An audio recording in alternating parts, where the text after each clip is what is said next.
our food system. It's been transformed, drastically transformed, in a very short period of time. And food might look like food that we used to know. Might even taste like food that we used to know. But it's actually something fundamentally different. What we are now eating for the first time in human history is a very different thing.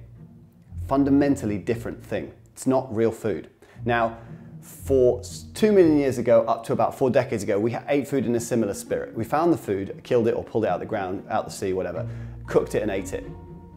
And in the last 4 decades, we've added another link in the chain, processing. And that opens up the nuts and guts of the food and allows us to do absolutely anything with it. We've changed the color, we've changed the size, we've changed the shelf life, the taste, the texture. Everything is suddenly up for grabs in terms of we can make it more and more convenient and the food more and more profitable. And that must come at a cost. It's hard to imagine how long 2 million years is to be eating and living the same way.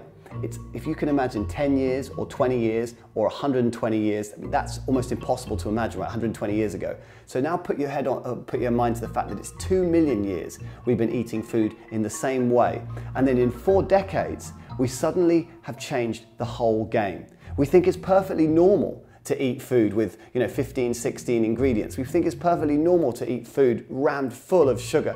Totally fine to eat food that never goes bad. We drive into gas stations, look through a little window, order a meal, hand over a couple of dollars, drive another 5 meters and pick up a bag of plastic food and no one bats an eyelid. We've become totally normalized to it. This yogurt drink here that you can buy in any supermarket, which is supposed to improve the function of your immune system, has 12 ingredients and more sugar than Coca-Cola. Okay, and this is normal now. This is perfectly normal to us. And the first point of this video is that it's not normal.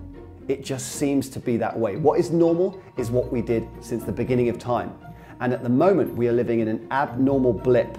For the first time in human history, human beings do not eat food.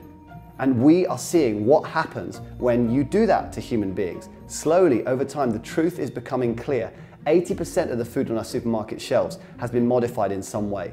So 20% of it is actually real food. Organic food, which is essentially everything that's real food. Food is organic matter, that's what food is. That is now a niche. That's a small, steadily growing niche within the supermarket shelf. And if that's real, what happens to the stuff that isn't labeled as organic?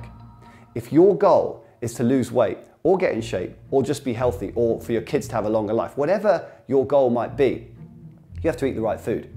And I think that the point of this video is to make people aware. If you have to eat the right food for whatever reason it might be, you're much more likely to do it when you become aware of the fact that outside your front door and even inside your fridge, there are many, many, many substances that aren't actually real food.